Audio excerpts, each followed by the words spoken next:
Hello. Hello, everyone. Happy Wednesday. It is indeed Wednesday, my dudes. Hope everyone is holding up okay. Hey, Al. Hope you're doing all right. I don't know why, just everything seemed to, how are you holding up? I'm okay. Hands are still being a bit of an ass, as always, and, my chest seems to always want to try and pick up before streams, but we will be getting through. I will say, I was, surprisingly, I was a lot faster setting up today, and I was listening to some funky tunes. I got recommended on YouTube a DJ mix of a puppet doing a DJ mix, and it was the coolest thing ever. And they were doing funky French house. So I've just been grooving to a funky French house for about 15 minutes. Oh, you got to find some way to pass the time, eh? I listen to too many mixes. I've gotten to the point that YouTube's algorithm is I'd say 60-70% DJ mixes, and man, it's great. I just listen to so much music, and I don't know, I love the little mixes. It's good when you're working in the background. Get to see people's tastes. We could only dream of being, oh man, if only I was a cool Korean puppet doing DJ mixes for YouTube. Then I would be the coolest doppelgänger in all the land.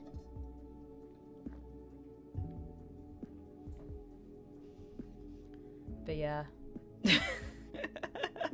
I assume the puppet was Korean. It was in the comments it was typing in Korean, so I'm... How do you feel about it from an ethics perspective? I know Spotify's doing stuff for AI, and I wonder how you feel about mixes. So the thing is that there has been an increase in AI mixes, especially on YouTube, and you can kind of tell, really, they tend to have the same kind of arts, and they don't tend to have track lists and stuff. I think it helps that for the most part I do stick to the same I have a bunch of people I subscribe to on YouTube, and it's they're very clearly people. And it's, I feel it's that stuff's kind of safe. When it's when it's the little puppet doing it, I'm well, there was a bunch of people there, and I'm and I look at those chats, I'm I'm pretty sure this isn't AI. But yeah, when it's someone I don't know, and I'm a little bit I still sometimes give it a little listen, but it's really hard these days. It really is hard. Oh, hell yes, Daspy stand for humans. Hell yeah. Even when it feels all over people are nope, want to do AI, and I'm please don't. I had to grey rock a call from someone, and they were all saying about how they made a present for someone, and it was they ended up making an AI song, and they made AI art after, and I was just I want to throttle you. I want to throttle you. Hell yeah, you stand for penguins, Al.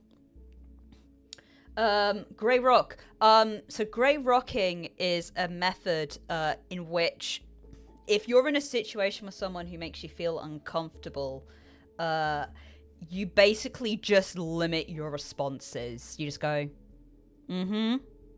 yep, huh.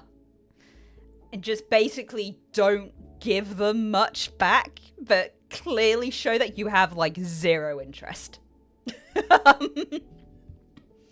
I just remember the call. I was like, I remember it in my head. I was like yapping normally, like yap, yap, yap, yap. And then when that topic happened, instantly I was like, oh, huh. Well, I guess you'll see how that goes. Huh. Oh, really? That's crazy. Oh, shush you, Al.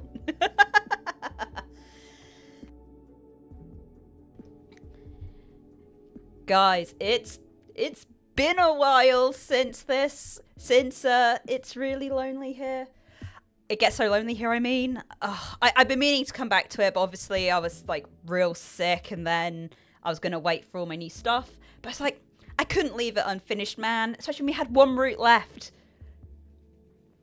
Exactly. We need to know what happened to our skirt.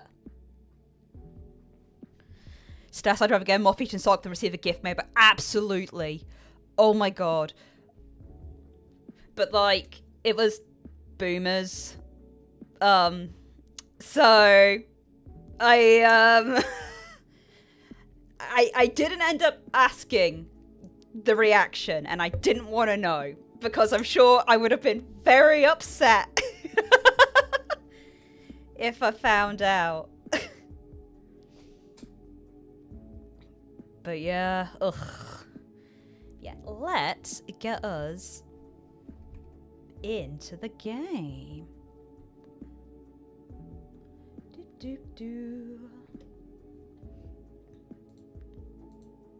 Yep, it's that one. How's this for everyone? How's the audio? I've left it how it was last time, so hopefully it'll be good. And I also realised I don't actually have any overlays for, like, not games which don't fit the screen. So, you're going to have to deal with the void behind me. Maybe it'll add to the spookiness. Boo. Thanks for confirming, Al, that it is Gucci. Let's go to the village. So, you want to go to the village? Good idea. Let us see what further trials await you there. Oh, we have had a lot of trials. This night is far from over, as much as you wish it was, and there's still much and more to discover. I wonder what will happen next. Ooh, who could guess? You follow the path which leads to the village, supporting yourself on weary, aching limbs, which feel ready, at a moment's notice, to snap at the knee beneath the burden of your weight. The soles of your feet are screaming at you. You need to lie down, and quickly. Your only hope, as you continue to run, that you will find a suitable residence in which to rest at the village. You do not know what will await you at the village, but you have visions, as you run, of a quaint, scenic settlement, all thatched cottages with sloping roofs. Surely there'll be some kindly peasants who will be willing to put up a young runaway for a few nights. You can imagine, too, the face of this kindly peasant from the fairy tales you read in abundance as a small child. She'll be broad-shouldered and ruddy-faced, with dull brown hair crammed beneath a cap. Her arms will be sturdy from many years of washing clothes and milking cows, but she'll be kind to you and compassionate, just like a mother. You do not know what mothers are like. You hardly ever spoke to yours. You are only guessing. You are not a complete fool, however, despite your tendency to daydream, and you do have a few reservations. Peasants do not, as you know from your vicarious reading, have much money, nor do they have much food. It might be hard to convince a resident of the village, even the kindly washerwoman of your fantasies, to take in a complete stranger.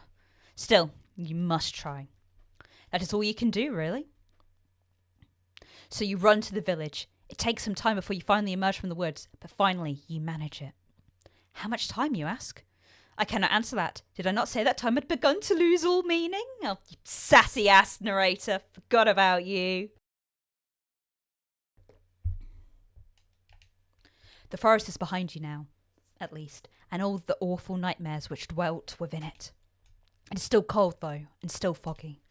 It is still dark, too. The sun has yet to rise.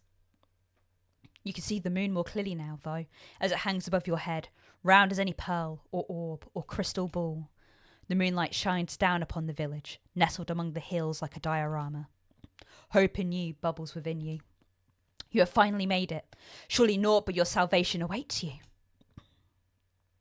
You follow the winding dirt path to the village, looking this way and that. But your hope, such a precious and fragile thing, soon begins to fade.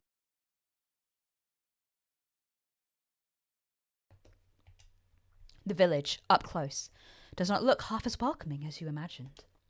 There are cottages, yes, but they are in a state of disrepair. There are holes in the roofs and holes in the windows. Most of the doors are tightly shut, but others are gaping open, the kitchens beyond them even darker than the night sky which shrouds you. There are no lights on in any of the windows, and neither can you see any people, insomniacs like you, at them. You cannot hear anything, either, beyond the sound of your own footsteps and the low, mournful sighing of the wind. The village is quite quiet, eerily so. It is immediately obvious, even to a naive girl such as yourself, that something terrible must have befallen this village. You know before you try your luck at one of the houses that nobody will answer you. There will be no kindly red-armed washerwoman to welcome you here, no matter how much you wished for it. Insomniac representation. Oh, I'm glad you see some repping yourself in the game, Al.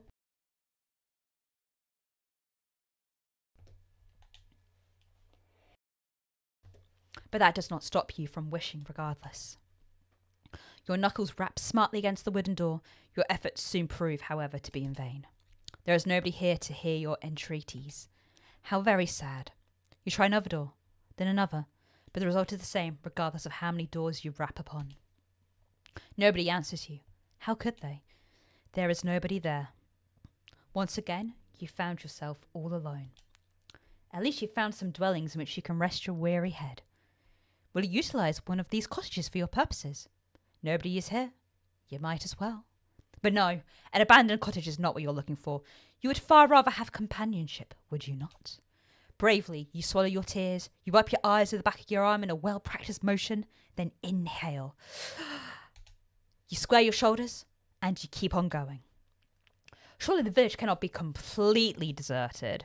There must be one person here, at the very least, who can help you. That is what you're thinking as you resume your search. You flit from cottage to cottage with precious little to show for your determination, until you make yet another discovery. This village, with its squat thatched cottages bathed in the moon's glow, has a church. Well, of course it has a church. The villagers who dwelt here were not godless heathens. Not that their faith did them all that much good in the end. Still, the sight of the church soothes your overtaxed heart. You are so focused on your fantasies of a kindly washerwoman taking you in. You did not pause to entertain the fancies of a kindly nun doing much the same. Oh, are we bringing nuns in? All hope is not lost. You approach the church, which seems to tower over you despite it being so humble. The church is a small one, but is stout and sturdy. It must be, for it has withstood centuries, forever standing, sentinel on this hill like a relic from a bygone era. The church does not have any stained glass windows, but it does not need them. Even without more luxurious trappings, the church still exudes an aura of dignified solemnity. The stone building is fringed by a sizable graveyard, one which occupies the rest of the hilltop and some of its sloping sides. The graves which have been planted by generations of wardens are hewn from a similar stone to which the church walls are made of. Some of the gravestones are shaped like lozenges, while others are shaped like crosses. A handful of headstones are even shaped like angels, though these are few and far between. There are very few people in a village such as this one who can afford such a luxurious final resting place. You look at the tombstone with an almost childlike curiosity, forgetting in your examination of the visceral, heart-rendering fear which gripped you as you ran through the forest. You are out of the woods now, and you have, subconsciously, already began to relax. You try to read the names hewn into the myriad tombstones, but it's dark and you are tired. Some of these graves are very, very old indeed. You strain your eyes, but you do not have much luck in this endeavour. Oh well, such superfluous details are not important. You eventually tire of examining the graves in turn. This graveyard is an expansive one, unusually so, given the village itself is so small. How can it boast so many corpses? Oh, and there's so much to explore. You walk about the perimeter of the church, casting your gaze first here, then there, then everywhere, consumed as you are by your immense, all-encompassing curiosity. And as you do, you see her. She looks like an ordinary girl, small and scrawny, just like yourself, but she is much, much more than her unremarkable appearance might suggest. For some moments you observe her, hiding, all the while in the shadow cast by the church, like a furtive lizard clinging against a rocky edifice to shroud itself from the sun. There is no sunlight here, though. There is only the night sky and the stars and the moon. Beneath the moon's light, a silvery implement the girl is clutching shimmers. It takes you a few moments to see what it is that the girl is clutching in her hands. It's not until you see her manipulate it, its sharp edge biting into the earth, that you understand. It is a shovel. This girl is standing in an isolated corner of the churchyard, late at night, and she is digging a grave. Well, you suppose she could always be digging a hole for the sake of it, but her work seems much too precise for this to be the result of mere whimsy. It is hard for you to see her face, given the distinction between the pair of you, but her posture is one that speaks of supreme concentration. She moves slowly, mechanically like a woman on a mission, driving the end of her shovel into the earth, over and over. Her motions are regular enough to be repetitive. There is something hypnotic, almost, in the manner in which she attends this task. Should you risk interrupting her? Do you dare? You get the feeling that she would not appreciate it. The shovel in her hands, meanwhile, is rather hefty. If she wished it, she could cause you no small amount of damage with it. Cold anxiety makes your skin prickle. You do not know if you should risk speaking to her when she, in her dark cloak with her shovel, looks so very strange. But what do you have left to lose? You have come this far. It would be folly to turn back now. It is with this thought in your mind that you decide to approach the strange girl. Your footsteps are quiet. You have grown accustomed to slinking around like a cat, but they are not quiet enough. The girl's senses must be finely tuned because she blinks. Then she turns. Your eyes meet, and once they do, you feel your breath catch in your throat. You did not have a clear view of this girl before, concealed as you were in the shadows, but now she's looking at you. You can tell that she is pretty. Horny ass main character, back again!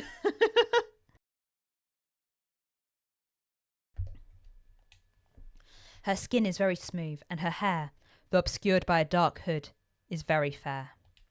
Her eyes, meanwhile, are a clear, cold blue like ice.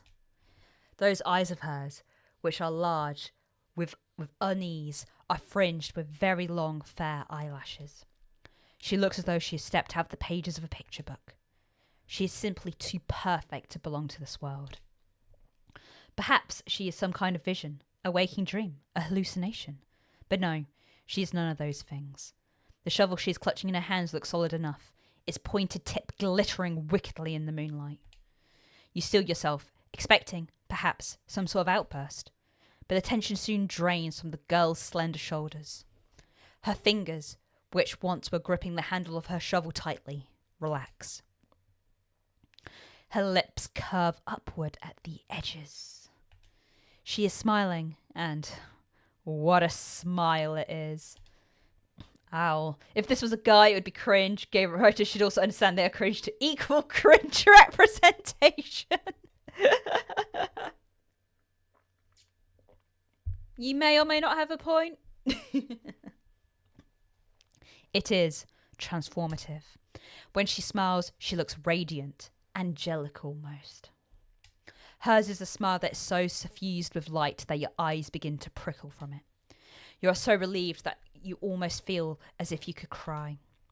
It would not be the first time you have wept during the night, and neither would it be too surprising if you did. You have been through a lot. You must be exhausted. The girl holding the shovel seems to realise this because she bridges the distance between you cautiously, as one might approach a skittish cat. Then she says, in a rough voice which does not match her dainty appearance, "Well, she does live in a rural village. What were you expecting?" "Oh, it's good to see another person. I was afraid I was the only person left alive. The only one in the whole world." Now this is quite the effusive greeting. Her introductory speech is riddled with exclamation marks. She is rather more personable than her appeal would make one suggest. You, a well-bred young lady, cannot help but feel overwhelmed. It is your turn now to be on your guard. Anxiously, you observe the girl with the shovel, and you ask her what she means. What happened? "Oh, do you not know?" There is an awful lot you do not know. So much, in fact, it would fill a whole encyclopedia. No, a whole library. You shake your head, ashamed at your ignorance, and the girl frowns. "You mustn't be from around these parts. I guess I should have known. This village is a small one, and everybody knows everyone." The girl's expression falls. "At least, there used to be, back when there were still people to know. This ain't the case now, though. Not after the plague." There was a plague? That would certainly explain why the village, when you walked through it, was so quiet. Did everyone else succumb to this mysterious illness? That's right. It's just me here now. I've not seen another human being in a long, long time. It gets so lonely here.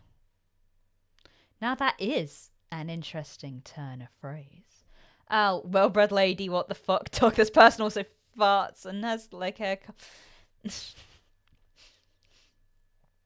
I think, if you're thinking from like, the stuff like we've had, like if she's from like the upper echelons of society, like, well-bred's a thing.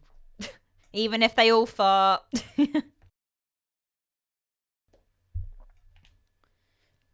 It catches inside your head like a burr. Have you heard it before? You do not have much time to ponder this, however, because the girl takes a step towards you. "Oh, but where are my manners? They must have gone rusty after me being on my own for so long. My apologies, miss. You look like you've come a long way. You said you were a traveller, yes? And your hands are very cold, just like ice. Would you like to come inside? Maybe have something warm to eat and to drink? My home's small, I'm afraid. My food ain't nothing fancy, but I'm more than willing to share. It's not every day another girl stops by, especially not one as pretty as yourself. I'm feeling very blessed." The girl laughs, a carefree, airy sort of a laugh, which does not match your initial impression of her. You thought, when you saw her among the graves, that she would be more distant somehow, more mysterious. Perhaps you are mixing her up with someone else. You're still unsure if you can trust this girl, but her invitation is an appealing one. It is much more appealing, certainly, than spending the night outdoors, in the cold, kipping on graves. What are you? A romantic poet? Hell yeah, Stas, I am part of the poor circulation representation. My hands are like always cold. Always cold.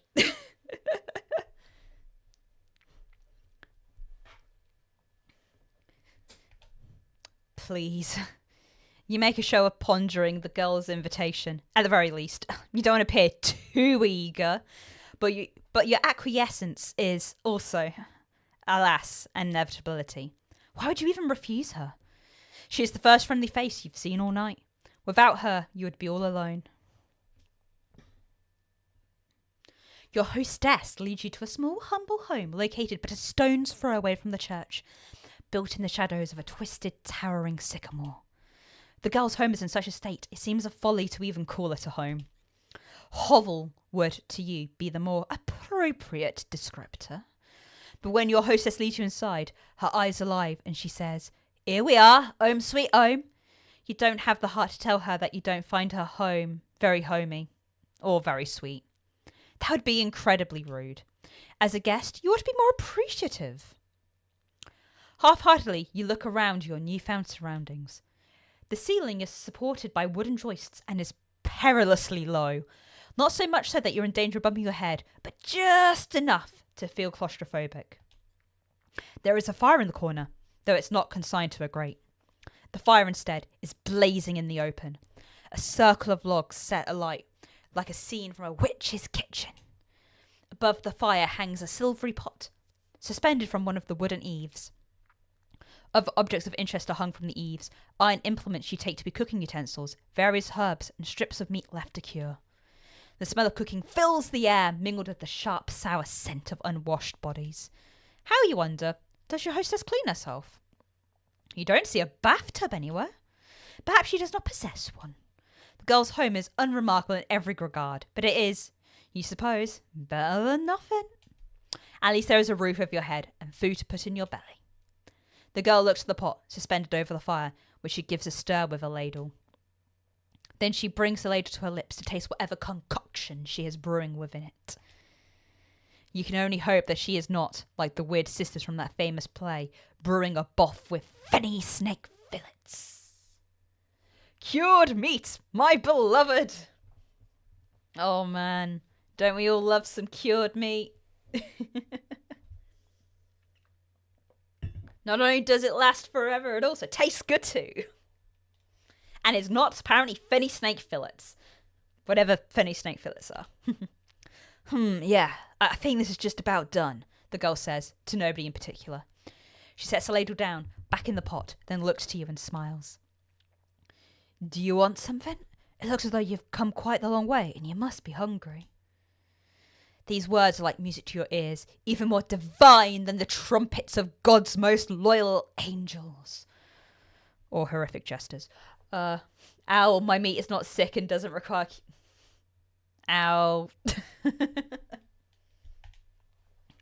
You are so hungry you could eat a horse. Not that there are any horses in the immediate facility. You express your interest to your hostess, who smiles in response. I thought you'd like the sound of that. Just give me a few moments. Your hostess retrieves 2 earthenware bowls from a cupboard with rickety hinges, into which she pours 2 hefty helpings of whatever it is she's cooking. This she serves with bread, which is so hefty it could be used as a murder weapon. It's not much, I'm afraid. It's only soup and bread. It should take the edge off your appetite, though. You thank your hostess for her hospitality, your stomach rumbling all the while. The soup does not look like anything you would typically consume, but the soup's poor presentation does not dissuade you. Why are you moaning about the presentation of the soup? You've been running like all night. You have a ripped skirt. Be happy that you've got soup.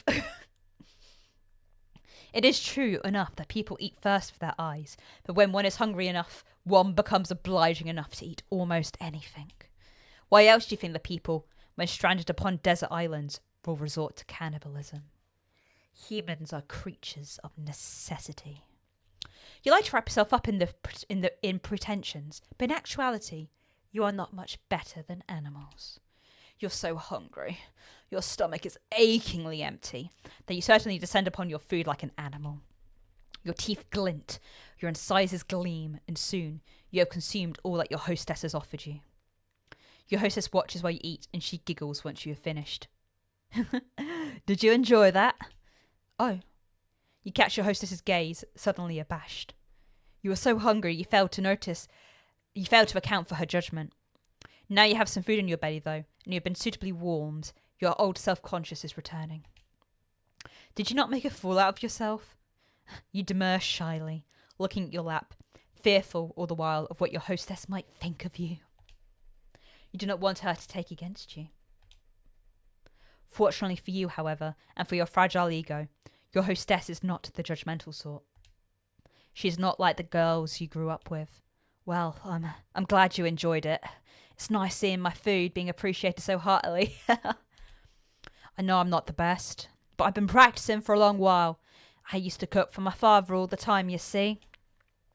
This remark catches your attention. Quizzically, you look at your hostess, your abashment over your animalistic eating habits suspended. What happened to her father? It seems a grim thing to contemplate after having eaten, but... Didn't your hostess mention something about a plague? Yes, your hostess says, her voice soft now and serious. That's right, there was a plague. And what the villagers? What of her father? They're all gone now. Gone? Yes, you see. Your hostess rearranges herself upon her chair, one slender leg folded over the other. Then she begins her tale in earnest. My family has a history. We've lived here for centuries by the church, so we can tend to the graveyard. Ah, so this abode is centuries old then. It would certainly explain the dirt. My father used to prepare bodies for burial back when he was alive. He built the coffins and he dug the graves and he lowered the coffins into the dirt. I know it might sound like an awful job, but someone's got to do it. There's no sense averting our eyes from death, not when it happens to the best of us. It's a noble profession, one that's been handed down in our families for generations. My father's father was a grave digger, and so was my father's father, and my father's father's father's father. Digging graves is in our blood. It's who we are. My. That was a surprisingly pretty speech coming from a girl who lives in a countryside. A girl who is without much in the way of education. Excuse me, you are being so rude, especially from the person who, from the other route, is apparently really bloody dumb. You have no reason to be talking down. Yes, that's... The gravediggers have been passed down the, I don't know her name's line for generations. It is apparent, just to listen to her, and the way she slurs her syllables together, that she has never had any elocution lessons, not like you. There is a determination, however, to her, and a pride in her genealogy which gives her a respectable aura. You cannot help but be impressed. So you ask your hostess, does that make her one in a long line of gravediggers? Yes, your hostess, the gravedigger, says. That's about right, though I was never supposed to be a gravedigger myself. It's not a woman's profession. That's what everyone says. My father didn't mind that, though. He taught me everything he knew, and then some. I might be a woman, but I got plenty of upper body strength. I can dig a grave just as well as my father could, without breaking a sweat. To the despair of my mother up and ever, I'm sure. I'm sure if she was still alive, she'd rather I focus on more feminine pursuits, like basket weaving or sewing, to better attract a suitor. Not that that would do much good now. Exactly, Stas. So judgy. So judgy for us being a single brain cell silly gal. Ugh. There's nobody around who'd caught me. Not for miles and miles. And what happened to her mother? She died when I was very young, during childbirth. I was only 5 years old. Oh, well, you can relate to her, at least, upon this point. Your parents are not dead, at least not as far as you're aware, but you have not seen them in an awfully long time. They sent you away as soon as you were old enough, and they never once bothered to check up on you.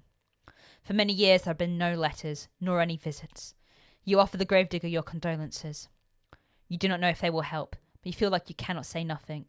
That would seem heartless. The gravedigger, however, does not seem too upset by this turn of events, because she smiles, albeit sombrely. It's all right. It was ages ago. I don't remember her too well, and I've never really had the luxury of sitting around feeling sorry for myself. I had too much work to do. Around the house, you ask? That, too. I was the oldest child, so it was my job, after my mother died, to manage the sweeping and the cooking. Looking after all my siblings, too. You blink, intrigued, then glance about your hostess's humble lodgings. You do not see any siblings in the immediate vicinity. Where could they be? The gravedigger must have noticed your roving eyes. You're not exactly being subtle, because she shakes her head. I had siblings. 2 younger brothers. They're both gone now. Oh. You should have known. You apologise to the gravedigger for your lack of tact, but she does not seem upset by this faux pas. Don't apologise, it's not your fault. My brothers weren't long for this world anyway. The youngest, he died when he was still a babe, and the oldest, he died before he reached double digits. I was upset about it at the time, of course, but I've come to terms with it. Life's a fleeting thing in this wicked old world. That's something you learn in this trade, digging graves, I mean. I've dug graves for the elderly and the infirm, but I've also dug graves for the young babes still in their swaddling clothes. That's the nature of death. It comes for all of us in the end, no matter how old we are, no matter how much money we have, no matter how good or bad we've been. It's the great equalizer. Or so I've heard. A chill creeps down your spine as you listen to your hostess's speech. She is not wrong, but the inherent mortality of all humankind is not something you wish to contemplate. It is too disturbing. For the longest of times, my family was how I liked it. I was very happy, even if our lives weren't the best. I've never had any fancy clothes to wear, and we can't dine on the finest of foods. In the grand scheme of things, we ain't anything that special, but I always felt otherwise. I thought that I was blessed. We knew hardship, of course, and famine, but that's just the way of life round it. When food supplies were low, we always helped each other out. I had my father, but I also had the rest of the village. We all looked after one another, and things always worked out in the end. At least, they did. Until the plague happened. Yes, she had mentioned a plague. You had been wondering when she was going to return to that topic. You're so impatient, oh my god! You suppose that the plague is the reason the village, as you traversed it, was so very empty? You'd suppose right. The plague tore through the village. I don't remember when. It feels like it was a while ago, but maybe it wasn't all that long after all. It feels like I've been on my own for centuries, but... Your hostess' eyes begin to cloud over. She looks as though she's entrenched within her own memories. What could she be remembering? You've never seen a plague before, though you had heard about them in your history lessons. Your history professor was quite enthusiastic about the subject. She talked about piles of dead bodies stacked up on the streets and stacked up in the wooden carts come to take them away with no shortage of aplomb. She was a strange woman, your history professor. The plague came on very suddenly. There was no warning. One day, everything was fine, and the next, they were all dead. It is with no small amount of anxiety that you eyed the gravedigger. Then you ask, worriedly, surely they could not have all died? Is that not an exaggeration? Oh, if only. I wish I was exaggerating, but it's the truth, honest to God. The people in the village died, one after another, just like that. I saw what that plague did to the people, does to people firsthand. My father was one of the first people who caught it. I think one of the bodies which came through that we buried must have had it. Not that I know for certain. I'm just guessing still. My father didn't have an easy time of it. His skin turned all grey and clammy, and he complained of a horrible fever. There were night sweats and stomach cramps. And then there were the boils. The boils? Pustules. They were the size of eggs, and they were full of pus. When they burst, it stunk. The whole house was full of it. The stink of death. The wise woman in the village came to see if she could be of any use, but it was no good. My father was too far gone already. She took one look at him, lying on his deathbed, and she shook her head. She said she didn't want to get any closer. I can't say I blame her. It was a ghastly sight. I didn't appreciate it at the time, though. It felt like she was turning her back on us. I wished her ill. I remember that. After she left. Until a few days passed and she fell sick too. Then I felt bad for cursing her. I couldn't help but worry if it was all my fault. It's silly, I know, but... The gravedigger closes her eyes. She seems to squeeze her lids together until her lashes melt like flecks of fallen snow. Her shoulders, which are very slender, are shaking. She looks as though she might at any moment fall apart. It wasn't long after that the rest of the village fell ill. They all had the same symptoms as my father. Clammy skin, the fevers and the boils. The boils grew and they burst, and then they died in screaming, stinking agony. My father died too, only 3 days after he fell ill, but I think even that was 3 days too many. I didn't want my father to die, of course. I did everything I could to help him, but it was all pointless. None of my herbal salves had any impact. I couldn't make a blind bit of difference. All I did was stand by at his bedside, tell him it'd be all right, until his eyes sank into his skull like two black stones and his mouth dried out. During that last day, before he died, it might have been a corpse already. He didn't look at me. He didn't speak to me. He just lay in bed with his eyes closed, groaning. I'd never wished any ill on my father before, but during those moments, The gravedigger squeezes her hands, which are resting upon her black-clad lap, into fists. She trembles. Then, in a voice throbbing with an awful emotion, she says, "I wish he'd just died." Well, based on her anecdote, it does not seem like she had overly long to wait. I wonder if she would consider that a silver lining. No, perhaps not.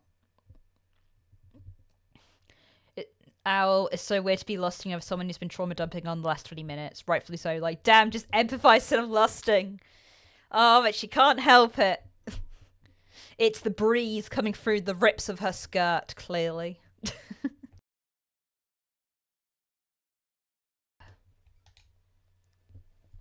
The gravedigger is still shaking. She will not cry, will she? You hope not. Awkwardly, you look at the gravedigger.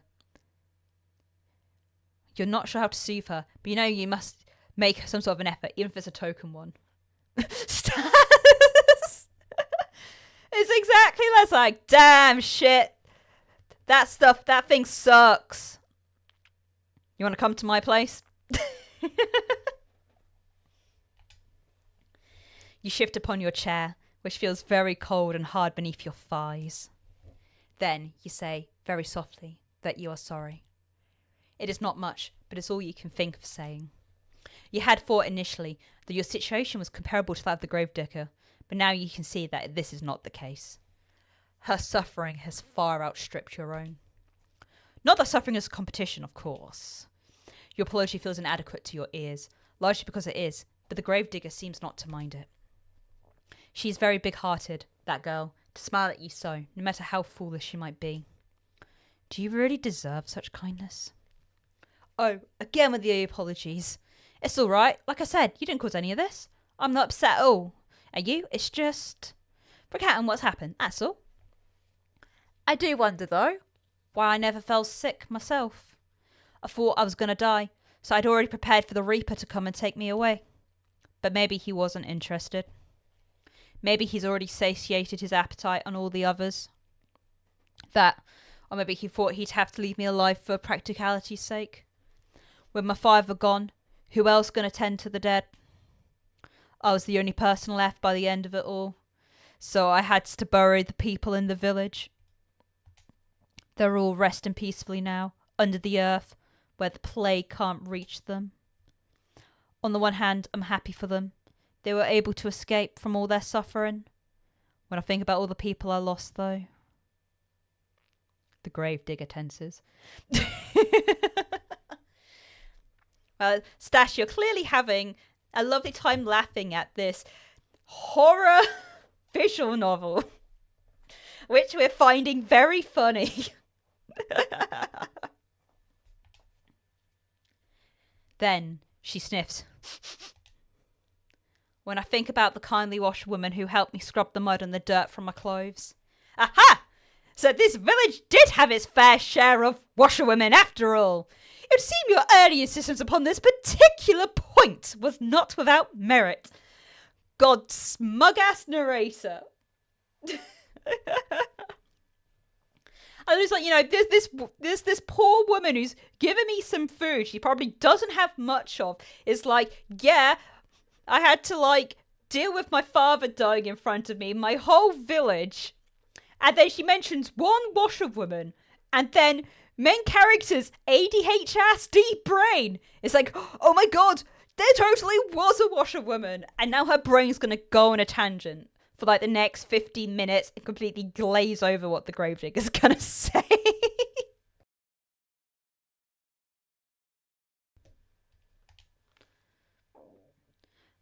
And the handsome young farmhand who used to flirt with me. The priest who preached at the church, who told us all wonderful tales of paradise, and the children who could skip stones on the lake and play hopscotch in the streets. I can't help but feel so lonely. The gravedigger's eyes begin to shine. when she had finished her address with tears, but she does not let them fall. She's being very brave, much more so than you are. Anxiously, you extend a hand towards her, meaning to, what? Give her a hug? You do not know her well enough. Pat her on the head? Oh my god, could you imagine if she pat her on the head? I would die. Yeah, that would be infantilizing. Squeeze her hand. Perhaps that could be misconstrued as romantic overture, and that's the last thing you want. You endured more than your fair share of teasing over that. Do it, I would. Of course you guys would. Chaotic ass gremlins you two are.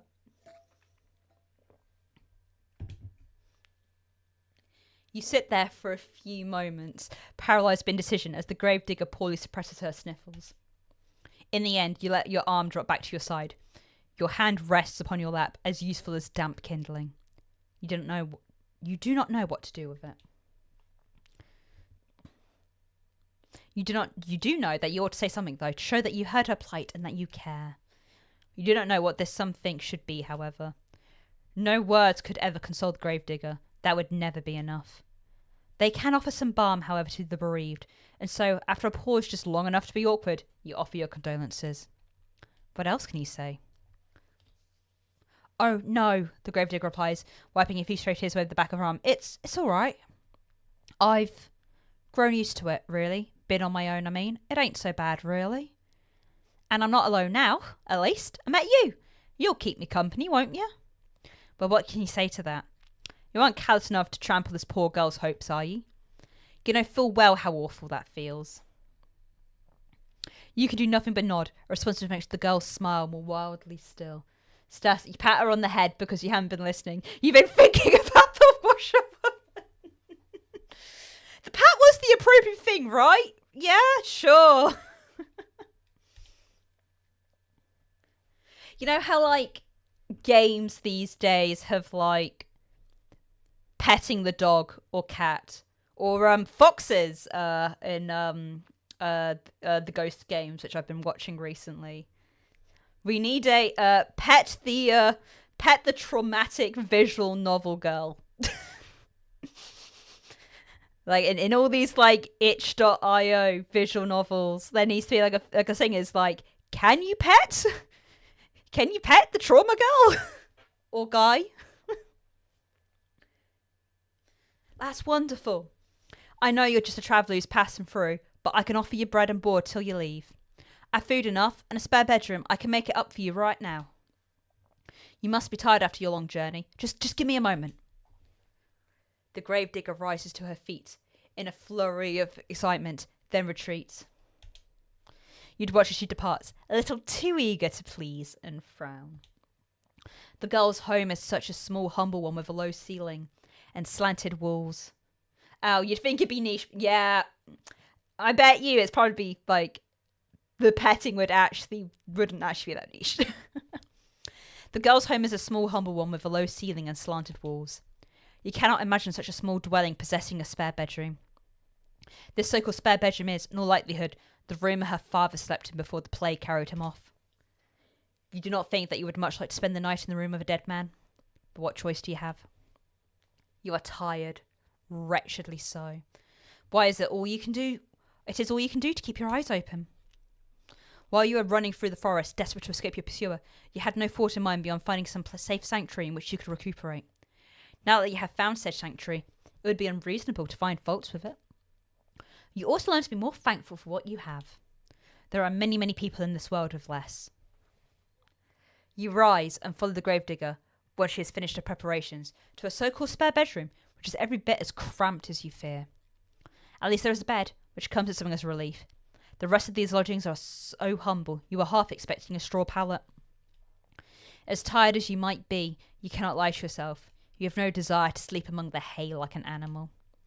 The sheets of the bed are clean too, a fact you discern with a cursory glance. So you will not be expected to sleep upon the sweat-soaked linens of a plague-ridden man after all. This really is your lucky day.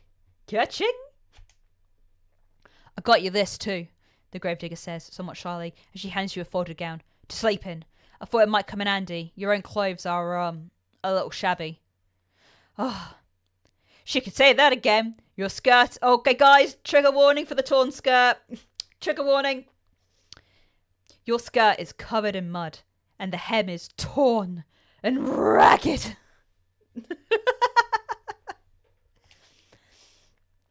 This nightgown is one of my old ones, so it suffered a bit of wear and tear, but I hope it'll fit all right. It's clean if nothing else. You accept the nightgown from your benefactress with words of thanks. You want to sound appropriately appreciative, but you cannot mask your fatigue. Weariness overcomes you and you yawn, a fact the gravedigger does not fail to notice. Yeah, torn skirt, torn skirt, torn skirt.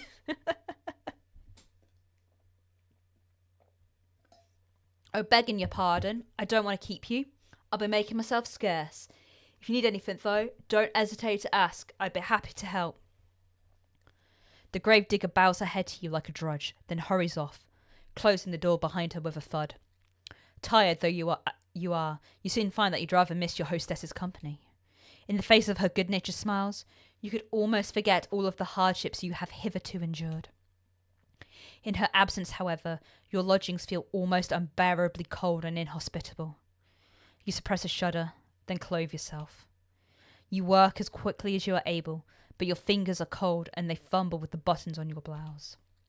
It takes you more time than you would like to complete this endeavour, but you soon have your shirt and your skirt dispensed with. You are too tired to fold them neatly, so you do not bother to fold them at all.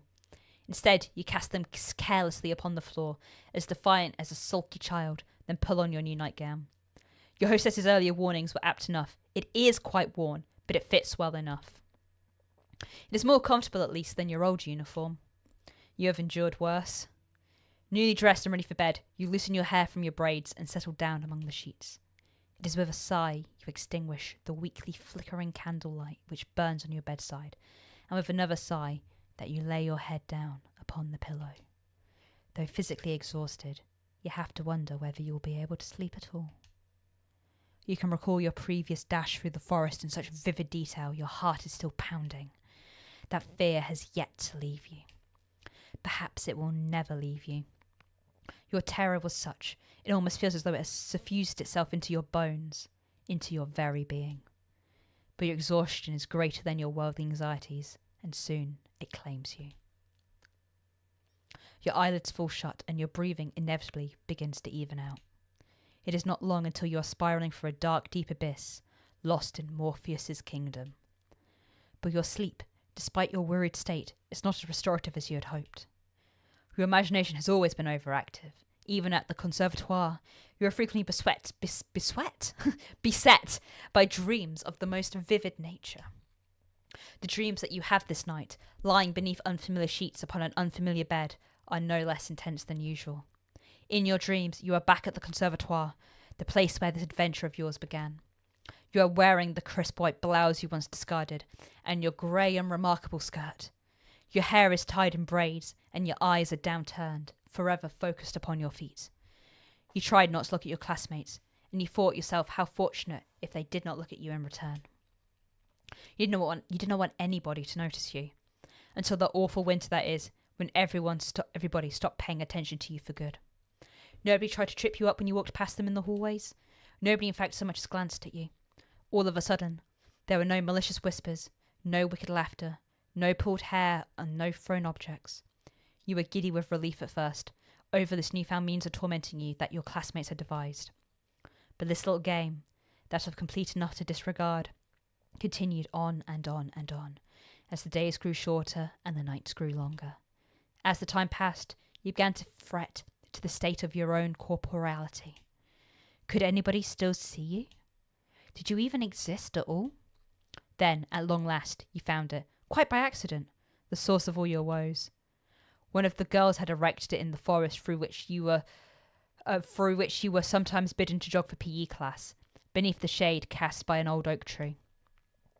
It was a makeshift tombstone, a small meagre monument made of stone upon which one of your classmates had hewn a name. Your name. You knew at once, as you stood there, standing beneath the shade of that ancient tree, that this was the reason behind your classmates' silence.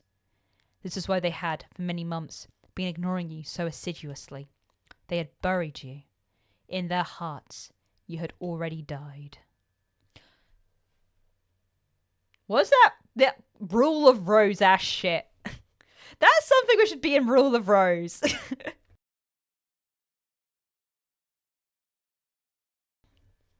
Your eerie dreams notwithstanding, you sleep more comfortably than you had anticipated. When you awaken the following morning to the sweet chirping of birdsong, you feel well rested, albeit woozy. Your head is aching. It is nothing, however, that a cup of hot tea cannot fix. You stumble into the kitchen in your nightclothes, your hair loose and your feet bare, and the gravedigger turns to you. Yeah, me too, Owl. What? Oh no. Did I forget to press a button? You guys might get audio now for the game. Oh my god.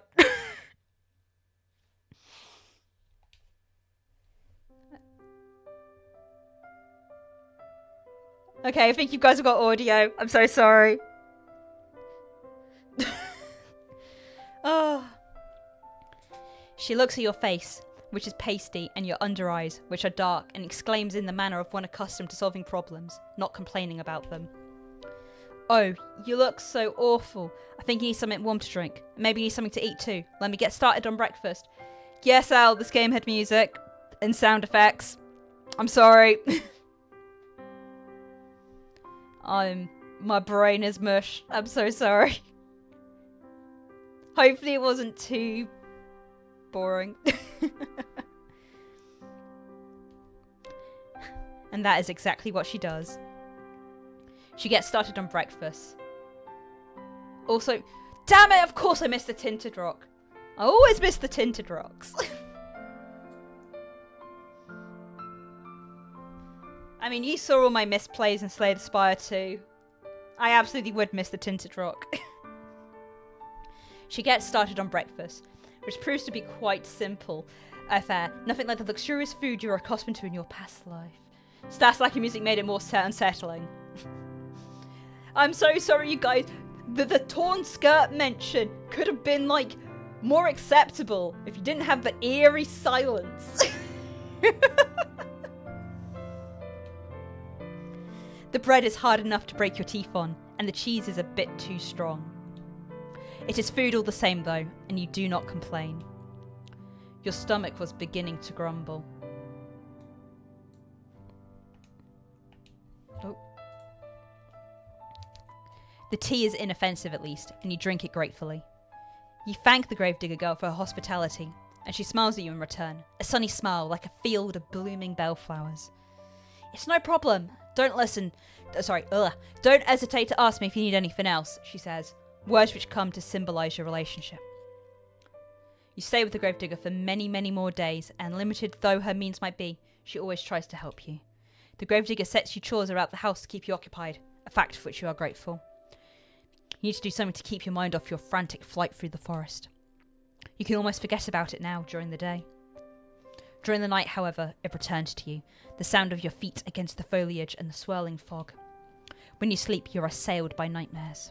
Sometimes you awake after midnight, the sheets twisted around your body and your mouth are gaping open in a paroxysm of terror. Though you try to tell yourself otherwise, you are still afraid. Being with the gravedigger makes you feel less so, though, particularly when you're sweeping the floors or keeping an eye on the bread loaves so they do not burn.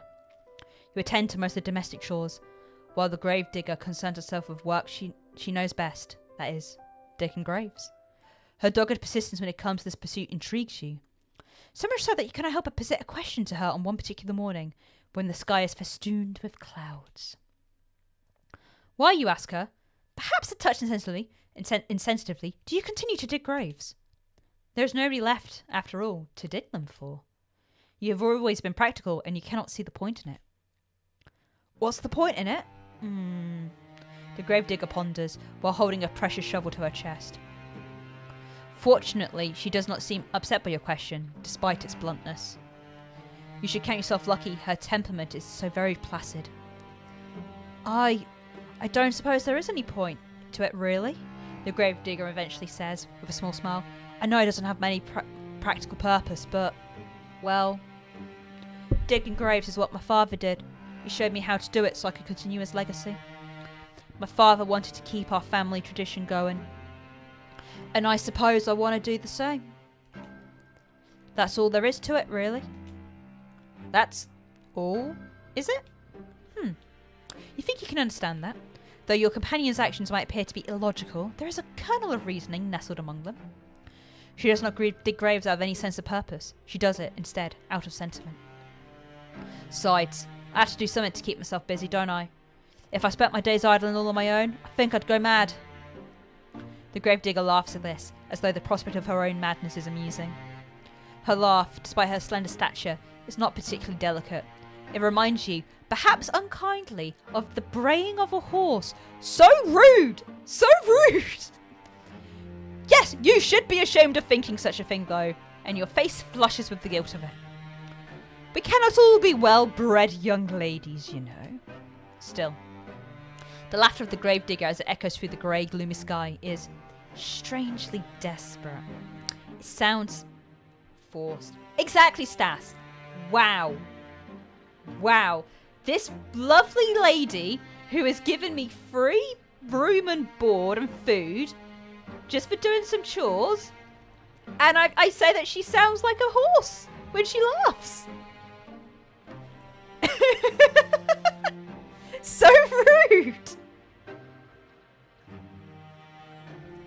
Oh my god, ow. Same. I'm like the handle, it's like not, it's weird. It's like at a weird angle. Okay, glad it's not just me. Her smile too is a touch unnatural, the rictus grin of a corpse. You find, despite your attempts to return her laughter with a polite giggle, that you cannot help but pity her. You retreat indoors briefly after your talk with the gravedigger, then set about some simple chores. The gravedigger trusts you well enough to manage sweeping the floor, a task which does not take particularly long, and the preparing of meals, a task which takes slightly longer. It is not until much later, however, once the sun has already sunk beneath the horizon and the moon is high in the sky, that the gravedigger returns from the outdoors. She is windswept after many hours exposed to the elements, and there is dirt caked beneath her fingernails. The gravedigger removes her cloak, which she hangs by the door, then looks to the pot suspended over the fire, a fire which you stoked with your own fair hands. The scent of cooking food, that of garlic and onions, fills the air, suffusing the interior of the kitchen in a homey aroma which makes your stomach rumble. Taking stock of this, the gravedigger smiles at you, a toothy smile which, despite her status as a lowly peasant, is surprisingly clean and bright and white. Oh my god, you laugh like a horse, and why aren't your teeth fucked up? Main character, what the fuck? Thank you so much, dear one. There's nothing like returning home after a hard day's work to find dinner already prepared. Now, let me give it a test. A gravedigger dips a spoon into the soup that brings... Sorry. I just saw Stas's comment. A toothy smile that reminds you of a horse. I'm gonna give her an apple next. Or a carrot. She blows upon it. Then she places the spoon into her mouth, the wooden utensils clacking against her teeth. You observe this with a touch of anxiety. Will she like the food which you've prepared for her? Ow, am I supposed to dislike the MC? Yeah, I remember not liking the MC when we played this before.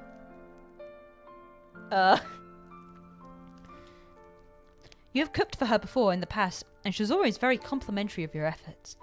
Cooking is not your forte, however. You never had to concern yourself with it really growing up in relative comfort as you did. You think that you enjoyed this rural, rustic mode of existence more than you did any of the privileges of your past life. At least now, with the gravedigger, you have a steadfast friend, a staunch ally. When you are with her, you are not alone, and that is worth its weight in gold. the gravedigger exclaims after drawing the spoon from her lips. Her smile a bright, guileless one. It's delicious! Your face flushes at this compliment. You are unaccustomed to receiving them, and it makes you feel good. Slyly, you ask the gravedigger if she truly means that, a query which makes the gravedigger smile. Of course I meant it. You've become quite good at cooking, really. That's a relief. You were not very good at all this cooking malarkey in the beginning. You did not know how to handle a knife, nor how to peel a vegetable, and you cut yourself more than once. You bled into the soup on several occasions, but never once did you throw this... You bled into soup, and you still ate the soup. You ate the blood soup. No! No!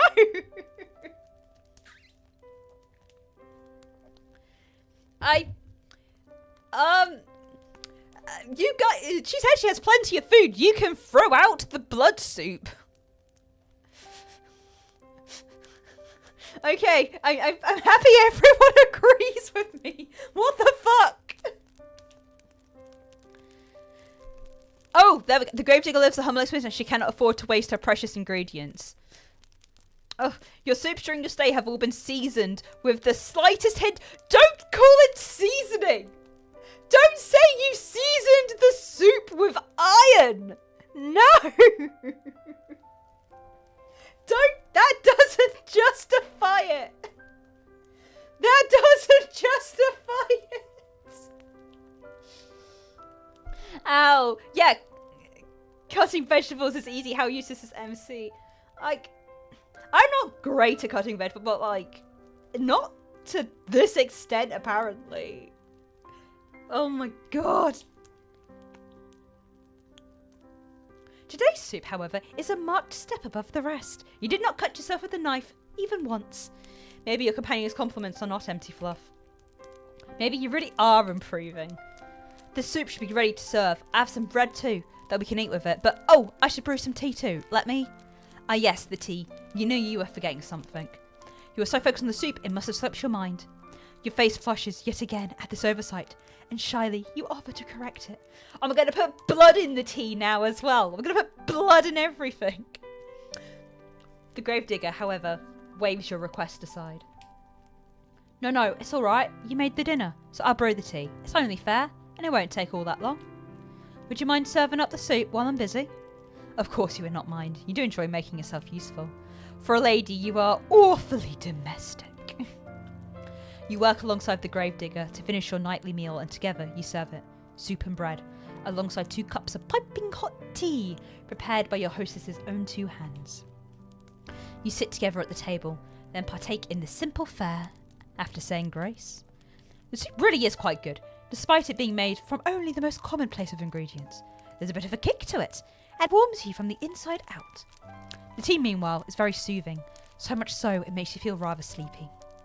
You would like to sit with the gravedigger for a little while longer and tell stories, as you have sometimes in the past. That, or play cards. That night, the nights are long, and there is no better way to pass them than spending time with her. Games of old maid, alas. You will have to wait. You're too tired for it. You do not know what has happened, but after consuming your victuals, you feel utterly fatigued. You explain your predicament to the gravedigger between your yawns, and she nods in response. That's all right. You don't need to stay up with me. Not if you ain't up to it. You should head off to bed and rest that pretty head of yours. You do not think you are particularly pretty, but you presume that the gravedigger is just regurgitating a phrase to you. She does not truly mean it. How could she? She's far prettier than you are. You thank the gravedigger for her understanding, then rise from the table. You retreat to the spare bedroom on trembling legs, then change out of your clothes. You have only just slid into your nightgown when you hear the rapping of knuckles upon your door, light and unobtrusive. This rapping could, of course, belong to but one person. It is the gravedigger, come to check up on you. I'm sorry, the gravedigger says, her voice soft, but you rushed to your room so soon after eating, I couldn't help but worry about you. Would you mind if I took a look at you? I just want to see if you're alright. The gravedigger is trying to keep her voice steady, but you can hear it wavering regardless. She really does sound concerned, so much so she could be very well on the brink of tears. You do not want her to cry for you. You would feel horribly guilty if you upset her, even inadvertently, given all that she's done for you. You bid the gravedigger entry into your room, therefore, without much further delay, an invitation she hastens to take. The door swings inwards with a creak, and there your hostess stands, still attired in black, her clothes a stark contrast to your pure white, well, off-white nightgown. The gravedigger looks at you, seated in bed with your hair freed from your usual braids, and exhales. Is that relief, you wonder, playing about her face? But why? What was she expecting to see exactly before entering your bedchamber? Thank you for letting me in, and the gravedigger says, toying with her fingers. How do you feel? Not too terrible, you reassure her. There are no particular problems with your health. You just feel tired. Are you sure you're not sick? Your face does look a bit pale. That would be something out of the norm. You are always pale. Poor circulation, gang, go! True. Now, is there anything I can do for you?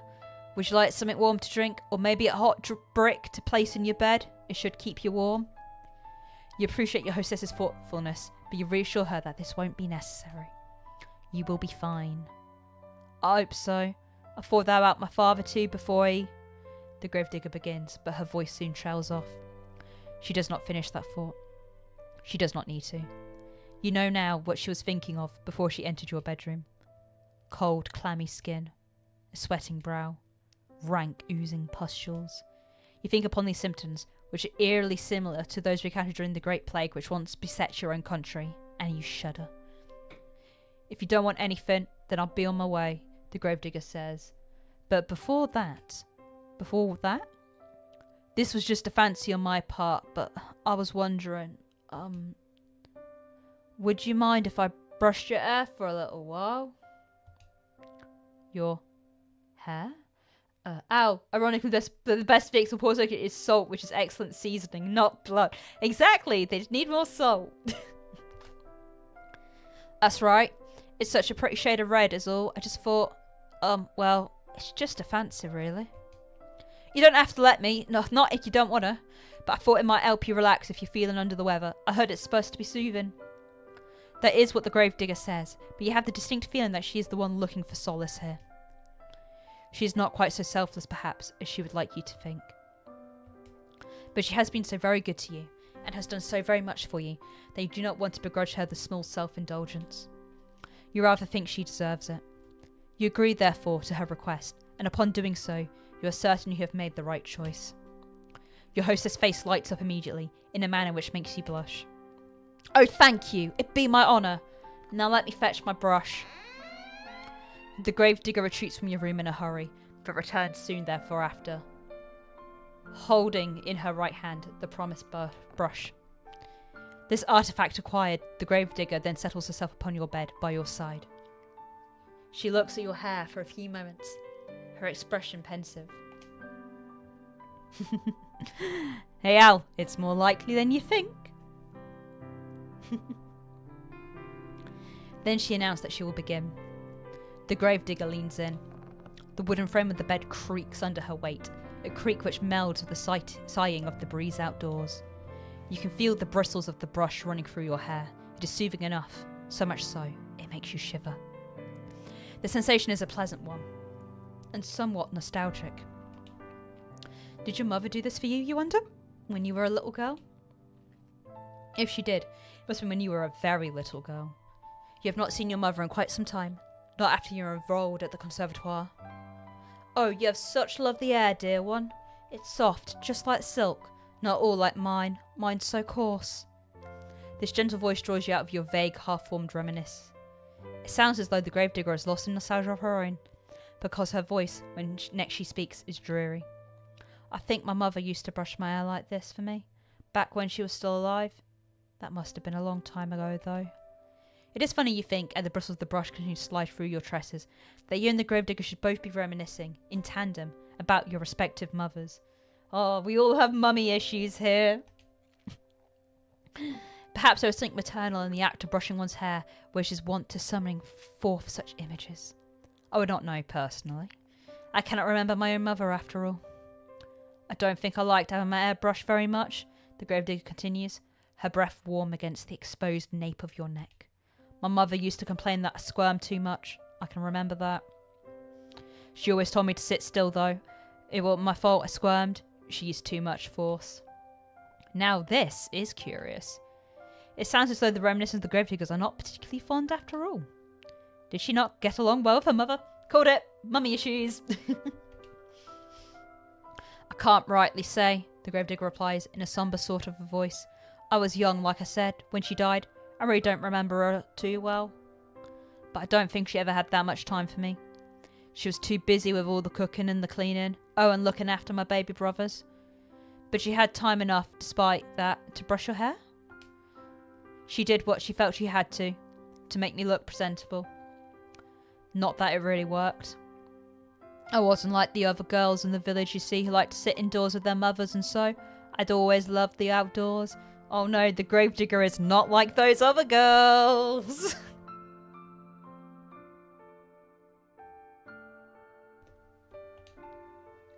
My father said I inherited that from him. Ruefully, the gravedigger smiled. Not that you can see it with your back facing her. My mother said I wasn't very, well, maidenly. She didn't like that I always traipsed around outside after my father, watching as he dug graves. She said it wasn't appropriate, like I was some sort of princess wearing a fine dress. The gravedigger snorts. I used to get a bit muddy, yeah, and maybe I did get burrs in my clothes and knots in my hair, but it shouldn't have mattered. It's not like I ever had any hopes of marrying a prince, no matter what my mother said. But still, she hoped. She had a lot of hopes, my mother. High hopes. I think she might have resented my father, maybe, for working such a menial job. Our profession is an honest one, but never made much money. I think my mother was hoping for fine jewels and dresses and... Oh, I don't know. She always had her ideas. Her head was full of fairy tales. It was a shame, I suppose, that her reality didn't match up to what she wanted. I didn't match up to what she wanted. The bitterness in your friend's voice is unmistakable. So much so that you want to console her. What would you say to her, though? You never met your companion's mother. You never will either. Her cold inert body has been lying in the graveyard, buried beneath a tombstone for over a decade. You have no way of ascertaining whether your companion's mother truly cared for her. You do have intelligence enough, however, to understand that poorly thought out condolences can cause more harm than good. Do I really have enough intelligence? Does single brain cell MC really have enough intelligence?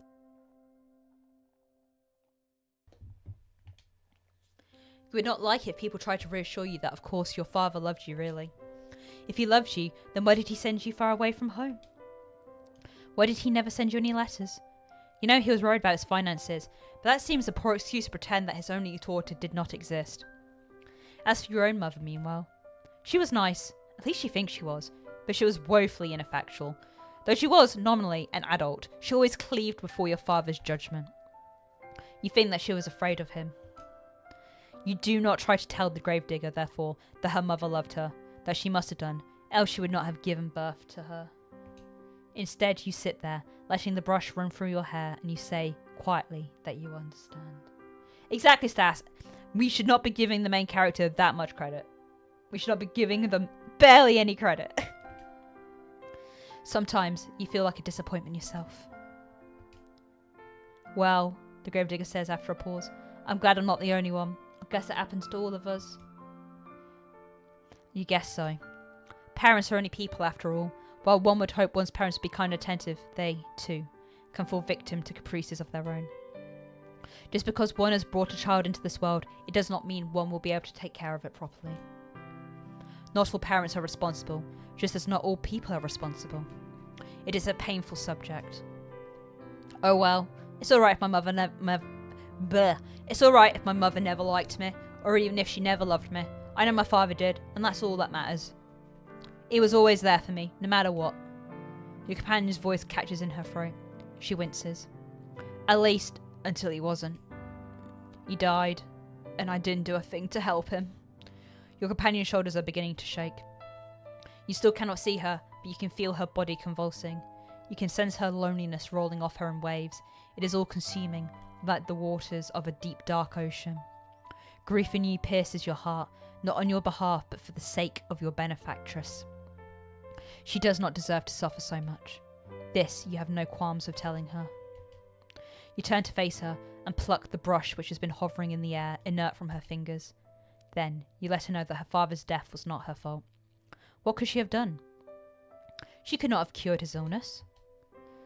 I know, but I can't help but think, what if? I keep racking my head over and over, trying to come up with something. But I can't think of anything. And even if I could, it's too late. He's already dead. He's dead and buried. I buried him, and I'm all alone. She might have been alone, you tell the gravedigger, but she isn't now. Not anymore. How can she be when you're there? I know, and I'm grateful, but I don't know if I deserve it. Why would she not deserve your company? Dude, like, you're barely... Maybe she'd be better off without you. Because I couldn't do nothing for nobody. My father always looked out for me when I was a little girl, but when he needed me the most, I failed him. I failed everyone. All of the villagers, all of my friends, all died. What would I do if the same thing happened to you? I don't think I could bear it. Ow. Skillish, low diff kick. I don't want you getting sick too. Not when I care about you so much. I thought I'd gotten used to being on my own, but now that you're here, it's making me worry all over again. I've been worrying so much I can't sleep from it. I'm scared. Your companion's voice catches in her throat. Then she collapses in on herself. She leans forward, her arm wounds about her middle as if to steady herself, and she cries. She cries and she cries and she cries. For a few moments you look at the gravedigger, unsure of what to do. Her pale face, streaked with silvery tears, seemed to flicker in the candlelight. Her shoulders, which seemed too slender to bear the cumulative weight of all the sorrow she has endured, are shaking. Your fatigue continues to cling to you, incessant as the fog which rolls among the tombstones in the graveyard at night. You are not so very tired, however. You cannot offer your hostess some comfort. You do not know what you can say to console her. You feel too weary to think of pretty sophisms.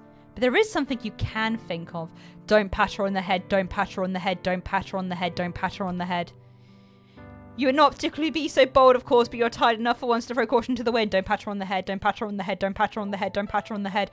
That and the tears of the gravedigger are awfully arresting. Okay, it's a hug.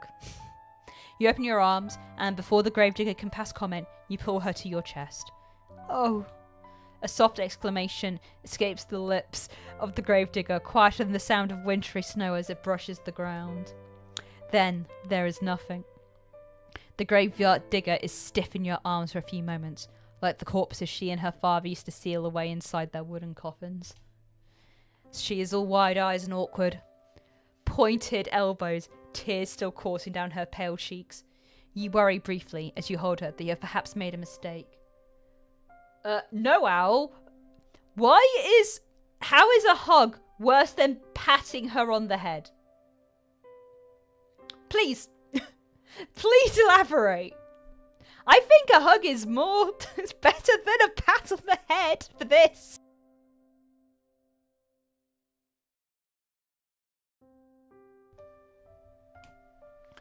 Were your attempts at consoling her too clumsy? You would not know. You have never been in a situation like this before. You have never consoled any friends before because you have never had any friends to console. Okay, yeah, I think you're right, Al. MC deserves nothing. It is not so now, however. You are as far away from your old life as it is possible to be, and the gravedigger does not curse you for your impudence. Neither does she try to squirm away from you. Instead, she sits there, still as a statue, cradled in your arms. Oh, I'm very sorry to show you something so embarrassing. It's just, I get so lonely sometimes. Until at long last, with a breathy sob, she lets the full weight of her body fall against yours. You run your hands against your sobbing companion's shoulder blades and her back, and gently you soothe her. That's right, Al. When you learn to stop routinely bleeding into soup, then you're allowed to hug someone. You tell her that she does not need to apologise. There is no shame in crying. You hug her for many more minutes while she sobs against your chest, wetting the front of your nightgown. No further words pass between you that night, but they do not need to. Words are irrelevant in a moment as tender as this, shared between two souls who have come to understand one another through mutual loneliness. You slide beneath your sheets. You still feel exhausted, and the gravedigger joins you without asking for permission. It would be an unnecessary piece of politeness, really, given your acceptance is all but assured. You have already accepted the gravedigger after all, every single inch of her. You have accepted her hospitality. You have accepted her food. But now you're accepting her company. Oh, pardon. You're accepting her company. You arrange yourself beneath the sheets, then draw her body to yours. The gravedigger has not yet changed into her nightwear. Her clothes will be horribly rumpled when she wakes come the following morning, her head resting against your chest. But tomorrow has ceased to matter. It no longer exists. There is no concept of time between the two of you, no thought of the day which will dawn once this night inevitably ends. Instead, there is only the warmth shared between you and the wetness on the cheeks of the gravedigger. There is the sound, irregular now, and less intense than before, of your companion's muted, muffled sobs. There is this gentle, tender moment snatched in the midst of a deep, dark night, which can never be replaced. Your eyelids feel heavy, as though weighted down with stones. They droop inexorably downward, pulling you, like a drowning maiden, into the dark, impenetrable abyss of slumber. You yawn. Then you fall asleep, cozied up beside the gravedigger like two cats in a basket. You sleep and you sleep and you sleep, more deeply than you have allowed yourself in quite some time. But when you awake, you find that you are no longer in the bed upon which you slept in, shrouded by sheets. The gravedigger, too, is nowhere to be seen. Instead, you are quite alone, lying by yourself in the dark. You blink, but your surroundings do not become any clearer. Is it the middle of the night? Perhaps you were roused from your slumber by the desire to relieve yourself, or else to slake your thirst. Your sleep has been awfully disordered as of late, and the smallest of noises has been enough to disturb you. That does not sound quite right, though. You slept well, of that you are certain. Your body feels invigorated, as though it has slumbered for hours and hours. How many hours? You do not know. You do not know much of anything. MMC, you absolutely do not know much of anything. Absolutely nothing. Zero. Zilch. Diddly squat. Yep, this is what you get, Stas. You bled in the soup for a week. She had to drink your blood. And now she's like, nope, you're going in the grave. You can feel a strange pinching sensation around your chest, however, and around your arms. It would appear as though somebody, but who else could it have been save the gravedigger, changed your attire while you were sleeping? That is a startling thought, but the darkness which entombs you is even more so. The darkness which surrounds you is unsettlingly complete. It is so thick you cannot penetrate it. Your newfound woes do not stop, however, at this deep, unnatural darkness. It is cold too, and you are lying upon something hard, some sort of stone slab? What is going on? You reach out, but your movements are soon stymied. There is something heavy laying on top of you, something that is limiting your movements. You were anxious before upon waking, but at this discovery you feel downright aggrieved. A sharp prong of panic pierces you, but you try to suppress it. Hysterics will get you nowhere. In most cases, they only tend to make bad situations even worse. You ought to know that already. You swallow your mounting dread as best you can, though it is coming on thick and fast and you try to squirm. Ow, how the fuck does someone change you and put you in the grave when you have sleep issues? This person isn't sorry. I'm going to guess that they were drugged with the tea. The gravedigger made the tea, remember? And also, maybe because she wasn't drinking iron in the soup. Maybe it was the blood which was in the soup which was causing the issues. You move your arms outwards, but they do not get any far. There is a wall above you, and walls on either side of you. Walls which do not budge no matter how hard you push. No, not, I must add, that you can push particularly hard, your anxious state notwithstanding. You have never had much in the way of upper body strength, nor lower body strength. Man, even the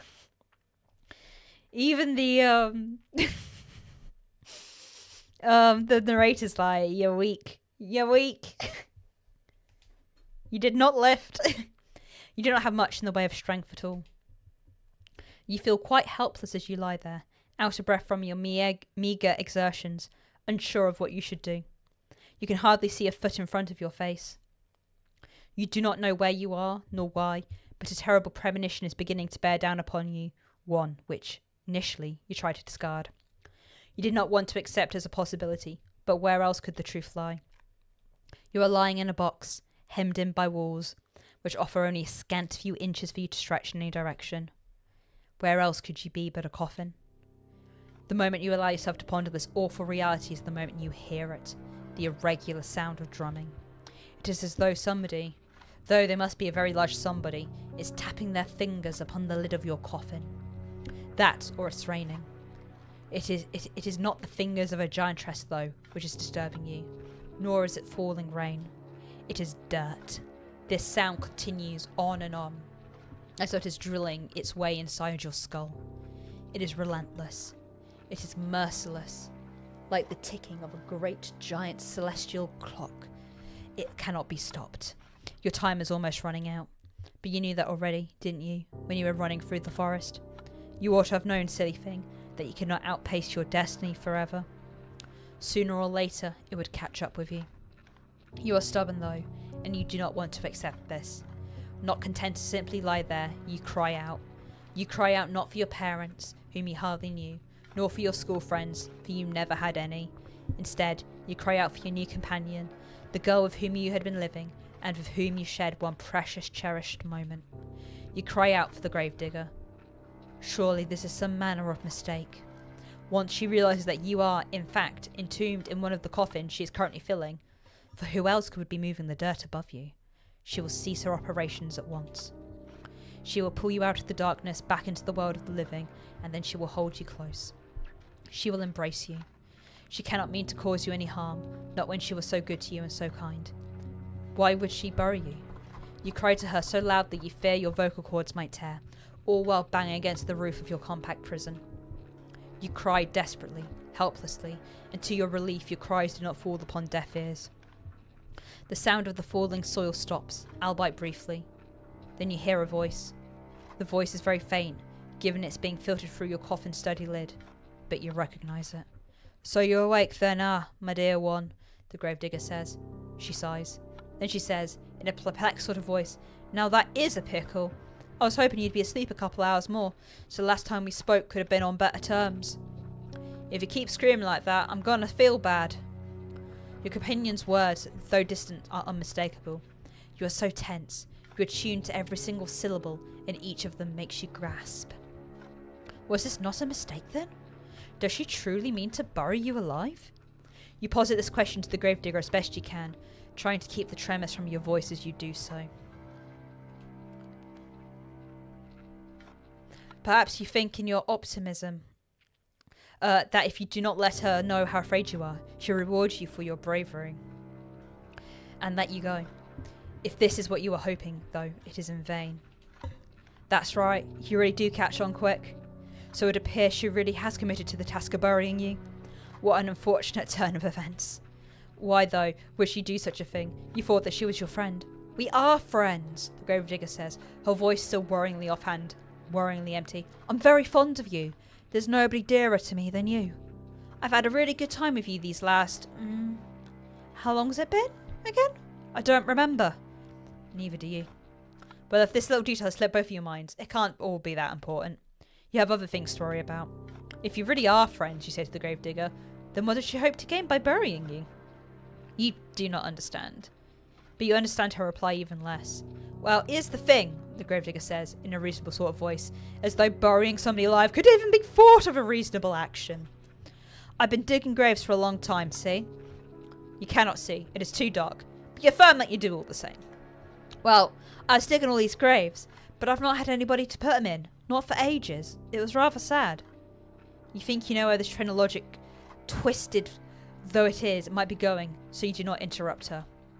You know no good would come of it, and all you can do, for the present, is lie there and listen.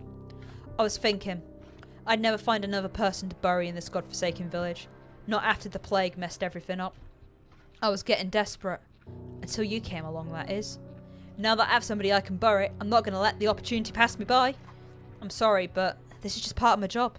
It's what my father taught me to do. It's all I know how to do. I buried my mother, and I buried my father. I buried all my friends. Now I'm going to bury you too." It is sound logic, In a sense. As a daughter of a gravedigger, digging graves is her job. But something about it rankles you. If only you could put your finger on it. Ah yes, there is a bit of a flaw with her reasoning, is there not? You are not dead after all. You might not be dead now, the gravedigger says in response to your ingenuity, but you will be, if given enough time. I mean, everybody else I've ever known's died. Who's to say you wouldn't be next? It seems rather more likely that you will die, and quickly, if she persists with her poorly thought out plan to bury you. Your coffin is not very large. It affords you precious little space. Eventually, if trapped within it for long enough, you will run out of oxygen. Then you will suffocate. That, or you will starve to death. Either way, your demise will be a slow, painful one. You are unsure which death would be worse, though, given how precarious your situation is. You do not wish to expend the necessary energy needed to ponder it. You need to plead with the gravedigger, and quickly, while she is still here. You tell her tearfully that you would not leave her. Why would you? You try to sound as convincing as your disordered nerves will allow, but the gravedigger remains unmoved. You say that, she says, but how can I know you're telling the truth? I thought you said you were a traveller. They never stay put in one place for long. You'd get sick of me before long, then you'd leave me.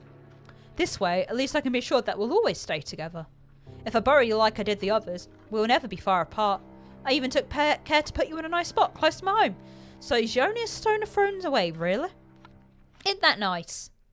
Privately, you think that the gravedigger has a different conception of the word nice to you.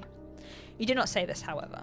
You cannot say much of anything because the panic has begun to set in, just choking you, stopping up your throat so you can only cry. You scream, you beg and you plead, but it does little good. The gravedigger has already buried her mother. She's already buried her little brothers. She's even buried her father, whom she loved above all else. She thinks, by burying you, she's doing unto you an act of great kindness. You think that she is going to kill you. In a sense, you are both right. Your opinions are so diametrically opposed in this matter, however, that you will never be able to find common ground. You might as well save your screaming. She will not listen to you. She is beyond listening. Shh, dear one, says the gravedigger, very gently, just as gently as she spoke last night, when she confided in all of her fears. It won't be so bad, really. Nothing will be able to hurt you down there. It'll be just like going to sleep for a really, really long time. You can rest, and while you rest, I'll tend to you. I'll plant flowers on your grave. You'd like that, wouldn't you? This way, we can always be together. And I'll never be alone again. While the gravedigger speaks, she begins to pile even more soil onto the roof of your coffin. The sound of dirt on top of you, on your arms, your legs, and your head, conceals your companion's final words. Ow. Debater about being buried alive. Oh my god, could you imagine? It'll be like one of those Jubilee videos. Like one gravedigger versus 20 people being buried alive. But like, no one can go press the buzzer in the center because they've all been buried alive.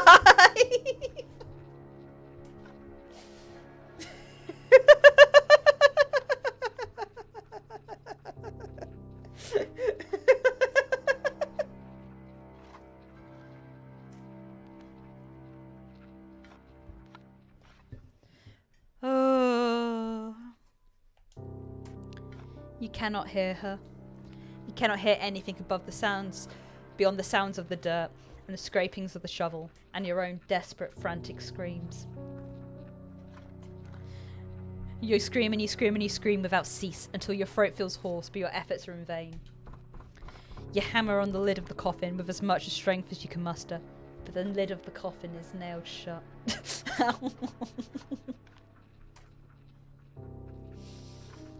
Oh man. You are in no position to remove it. All you can do is lie there, screaming and crying and banging your fist on the roof of your coffin over and over as more dirt and debris falls on top of you. Eventually, enough dirt falls on you to stifle your screams for good. The gravedigger can no longer hear you, and you can no longer hear her. You are all alone, trapped in a narrow box, which, regardless of what you want, is now your new home. You can smell the soil in the backs of your nostrils when you inhale. It is so potent you can taste it on your tongue. You can taste the eventual, inevitable decay of your own body. You will remain trapped here, underground, forever and ever. Or to use less melodramatic terms, until the last of your energy escapes you, and you succumb to your own slow suffocation. It isn't a very pleasant way to go, but you'll forgive me if my sympathy is limited. You did bring this up upon yourself, you know. You reap what you sow, and in your case, you made a series of bad decisions which led to your untimely demise. Now what do you want to do? Will you accept this fate of yours and rest in peace? Will you try to fight against it? Let's fight fate! Are you not happy with the hand that fate has dealt you? Very well. I cannot blame you. It is quite a grim ending. I would not wish it upon my worst enemy. And you are rather dearer to me than that. Now, why don't we give this another go? Just try not to be buried alive this time. I can only endure so much of your screaming. Your fate is once again in your hands. Now I wonder, which path will you take? Oh! Well, I guess we only have one option. It's time to give up. Give up! So you've come back here, have you? That does not come as much of a surprise. Though presented with 3 potential paths, it is not as though traversing any of them would have any particular impact upon your ultimate fate. In the end, you were always destined to return here. Did you really think you had a choice? How hopelessly naive of you. I thought that you were smarter than that. Your breath, which once escaped your lips in sharp, ragged gasps, is now on the verge of petering out altogether. Your lungs feel deflated, as though they've been punctured. Your blood is rushing through your temples in a heady, overwhelming surge. Your stomach, meanwhile, has twisted itself upon knots. Your body feels heavy, your legs in particular. They no longer wish to obey you. You take a stumbling step forward and your foot gets caught in the tree roots. You are certain that you passed this route once already, and that you sidestepped it. But perhaps your memory is beginning to fail you, just like the rest of your body. You gasp, surprised, and pitch forward, dull and senseless like a sack of potatoes. Your arm hits the ground with a crack, one which makes you cry out in pain. Tears begin to bead on your eyes, wet and salty, tears which you cannot stymie. You are not as resilient as the gravedigger, nor as carefree as the princess. If you lived underwater like the mermaid, then nobody at the very least would be able to tell that you are crying, but you do not, and I can. Believe me, I can. Your arm aches dreadfully, but at least you can still feel it. Your poor feet, meanwhile, have gone quite numb. You would try to stand, had you the energy, but you know as you sit there dazed that this would be a futile effort. You cannot stand, not any longer. It hurts too much. You really have been through a lot tonight, haven't you? I fear I have not been very kind to you, but you ought to be accustomed to hardship. Why then are you crying? You always have been a crybaby. That is why they teased you so much. It is because they knew you would be guaranteed a reaction. You are very predictable. Even now, after you tried to borrow my power for your own purposes, you have not changed at all. As you sit there sobbing, you hear, or you think you can hear, footsteps approaching you. There to your right is the snapping of a twig. To your left, the telltale rustle of leaves. Your every sense feels razor sharp, honed to a knife's point by anxiety. You are so panicked, you feel as though you're going to be sick. If you want to vomit, then why not? There is no shame in it. There is nobody here to judge you. Nobody but me.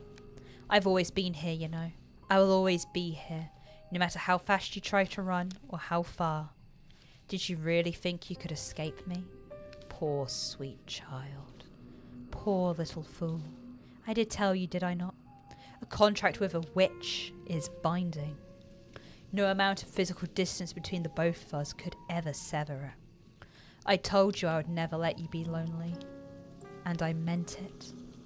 But I have had rather enough of these little games. It is time for me to collect my collateral. A soft gasp escapes your throat as you feel arms wind around your back. Of course the witch is cute too! Look at that cute-ass witch!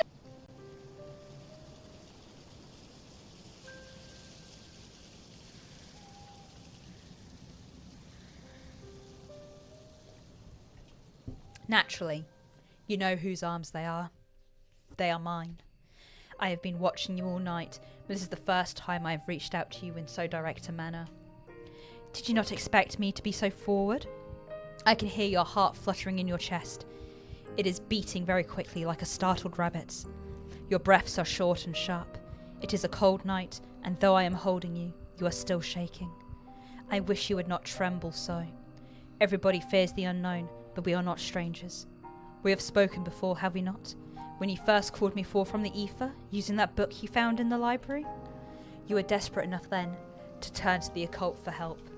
You pleaded with me to use my magic for your behalf. You begged me. You implored and you entreated and you wheedled and you whined, and though I had some reservations, you forced my hand. I had no choice, not in the face of your desperation. You did not want to be lonely anymore. You wanted to have a friend, somebody who would always be there for you, no matter what. You wanted somebody to love you. Is that not what you demanded of me? Is that not what I have given you? You might think me wicked, but I think you are being awfully cruel yourself, to run away from me after I made all your wishes come true. I did think, you know, about punishing you from running away from me. I thought of poking out your eyes so that you would never see anybody other than me. I thought of cutting off your long, lovely hair so that nobody might ever think you beautiful but me. I thought of breaking your legs so that you might never be able to escape from me. I turned all of those intriguing ideas over in my mind, but I am a merciful witch. Though you hurt me, I did not wish to hurt you. You asked, after all, that I love you, and that is what I did. I have drowned you in my love. I have buried you beneath my love. I have swallowed you with my love. You have always been a sad, lonely girl, one who has been starved of affection. Nobody has ever cared for you. Your life has been a barren, empty wasteland, one devoid of any fonder feelings. That is why I had to drown you, you see. That is why I had to bury you. It is why I had to swallow you. In the end, I was doing you a favour. I was doing it all for you. In that sense, you are very lucky. Do you know that? There are very few people in the world who have had the privilege of being loved to the brink of insanity quite this many times in one night. There are few people in this world who can claim to have been loved by a witch. You have experienced so much love, it ought to have slaked even your unquenchable thirst. You know now what it feels like to be adored.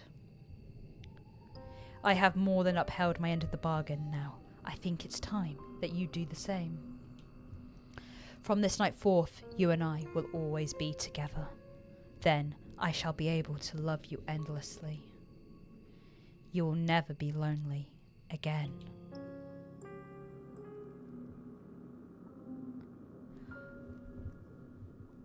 It gets so lonely here.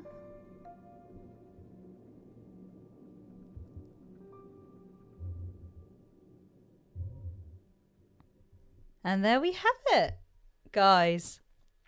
We finished it. Only took us a couple of months, but we got there. I don't think, Owl, that breaking the legs will make her toboggan like a penguin. I don't think that's what the witch's intention was.